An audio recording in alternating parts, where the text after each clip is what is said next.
Pemirsa, terima kasih Anda masih terus menyaksikan Prime Time Talk. Jangan lengah hadapi ISIS. Saya akan kembali ke Mas Hasibullah.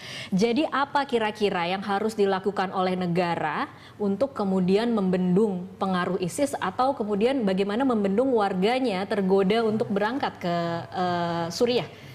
Ya, saya rasa solusi yang dibutuhkan itu harus sesuai dengan kadar ancaman atau persoalan yang ditimbulkan oleh ISIS. Oke, tidak ada ancaman yang dirasakan oleh negara saat ini, apa kemudian kita tidak perlu melakukan apa-apa? Sudah jelas kita mengatakan ISIS ini ancaman yang sangat serius. Sebagaimana kelompok-kelompok teroris lain sangat-sangat serius. Tapi negara dan kita semua harus bisa mengukur sejauh mana tingkat kedaruratan, kalau dikatakan darurat, dari persoalan ini. Kalau tadi Pak Irfan mengatakan sudah sangat mengkhawatirkan, kalau menurut Anda sudah mengkhawatirkan belum? Sangat mengkhawatirkan, tapi penyikapannya jangan dalam bentuk penyikapan yang panik. Saya ingin katakan berbasis angka. Sekarang ini walaupun banyak versi berkaitan dengan angka teman-teman yang berangkat ke Syria, itu kan katakan yang angka tertinggi 500 sekian. 500 ya. Mari kita lakukan perbandingan angka dengan negara-negara lain. Di negara-negara Eropa itu setahu saya beritanya sudah mencapai ribuan orang. Nah itu artinya yang dari kita masih sangat terukur. Tapi Anda mau mengatakan bahwa 500 itu tidak terlalu besar?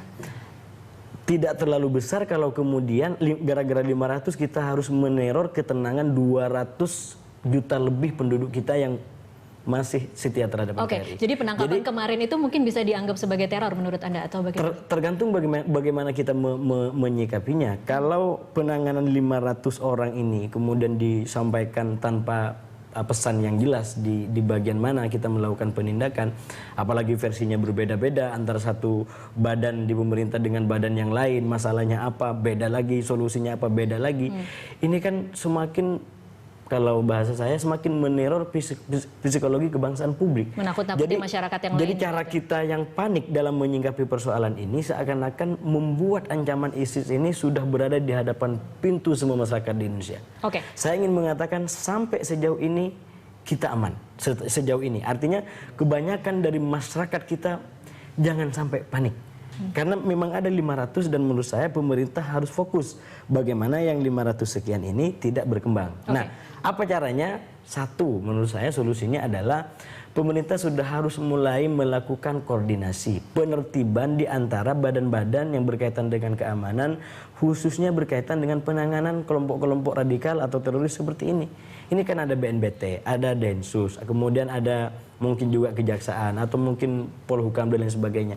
Ini harus terkoordinasi dalam segala aspeknya. Jangan satu menyampaikan kayak soal data, ada yang mengatakan 500, ada yang mengatakan 200.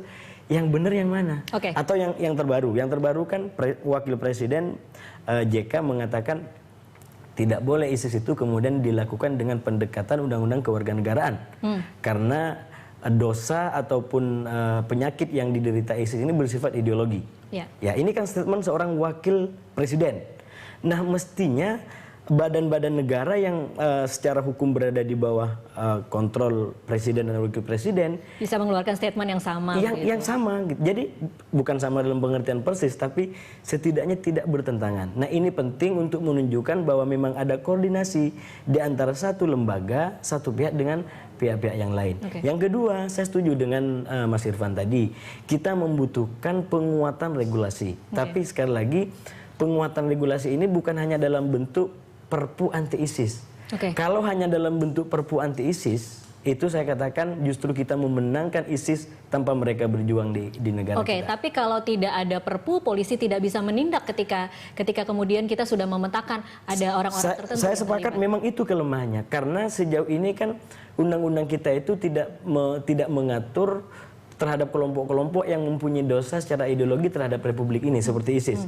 Sejauh ini saya mengatakan dosa ISIS terhadap Republik ini adalah bersifat ideologi, yaitu karena mereka anti terhadap NKRI dan mengajak orang-orang kita untuk hijrah ke sana.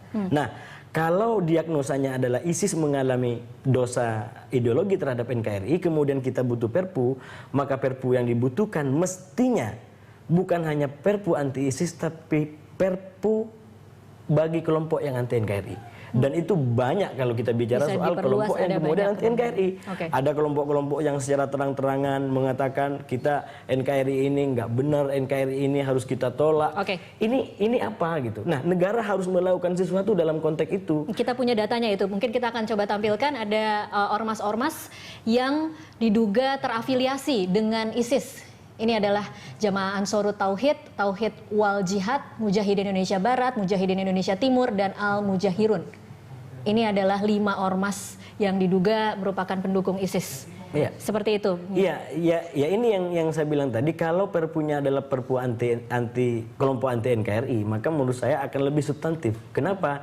Karena memang ideologi yang menyamakan kelompok-kelompok ini adalah memang ideologi anti NKRI, karena mereka sudah kadung yakin, cinta dalam tanda kutip terhadap ideologi negara lain yang disebut sebagai ideologi negara agama, negara Islam dalam hal ini.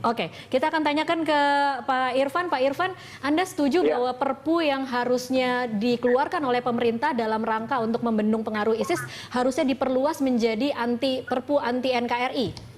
Betul sekali. Jangan kita dikagetkan dengan kasus yang kecil. Saya anggap kecil karena itu adanya di sana. Ya, Islam, Irak, Syria, ya adanya di Irak, di Syria. Orang negara-negara Arab juga tidak mendukung. Kalau dibatasi pada ISIS, saya kira kalau tidak mengantisipasi, jika kemungkinan nanti dia berganti nama dan pindah wilayah. Kita capek berdebat untuk membuat perpu. Sekarang harus kita bentuk yang payung hukumnya yang besar, bahwasanya perilaku seperti itu, wadah seperti itu, penjelmaan makhluk seperti itu, tidak usah sebut namanya, kriterianya saja, itu dianggap makar. Jadi apapun namanya nanti, apapun bajunya, apapun. Pak Irfan, kalau boleh kasih masukan kepada pemerintah, kalau memang akan dikeluarkan perpu, poin-poin apa saja yang penting ada di dalam perpu ini? Poin-poin yang ada di dalam aturan, saya tidak mengatakan perpu, terserah nanti. Mungkin lebih bagus kalau undang-undang, perpu, impres, atau perpres, aturan yang harus ada bagaimana kita melindungi falsafah negara. Tidak sedikit anak-anak kita yang sudah tidak mau hormat dengan berbeda karena katanya sirik.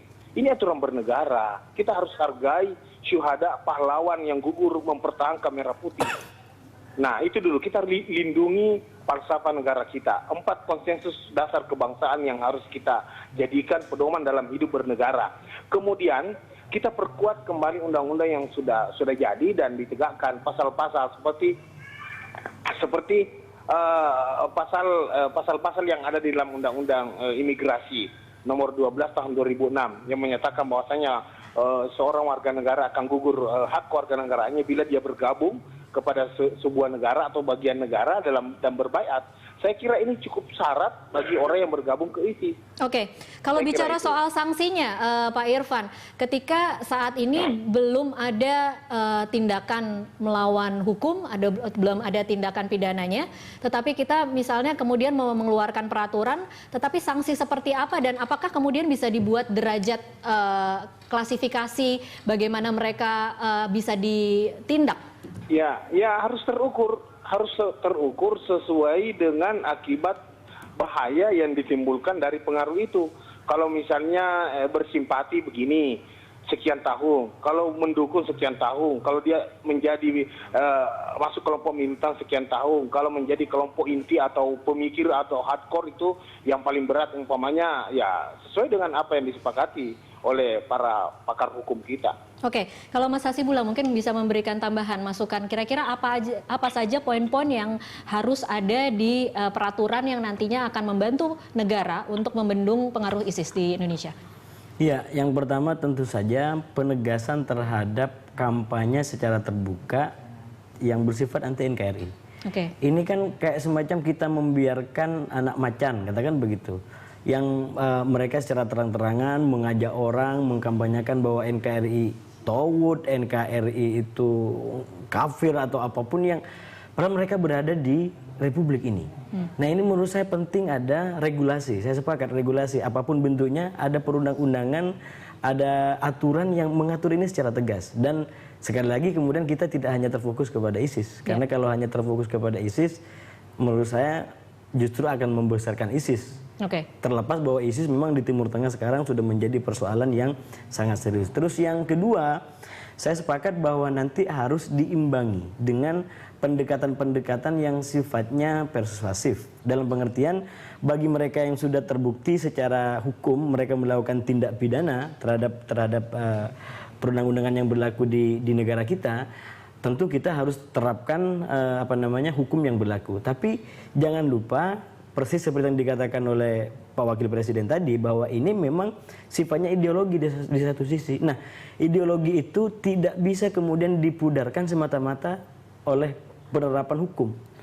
Orang yang berkeyakinan bahwa seseorang itu cantik tidak bisa di penjara pun dia akan bilang orang itu cantik, karena dia sudah kadung meyakini bahwa dan itu kemudian adalah... juga tidak bisa diukur ketika proses deradikalisasi itu sudah dilakukan, apakah memang paham itu sudah hilang, itu tidak bisa diukur. Sebenarnya kita bisa mengukurnya, kita bisa karena derajatnya itu kan bermacam-macam di kelompok ini. Ada yang mungkin baru sekedar simpatisan, orang yang hanya sekedar ikut-ikutan, mereka tidak mempunyai latar belakang dan pondasi secara keilmuan yang kuat terhadap ini, kan jelas bisa kita bedakan.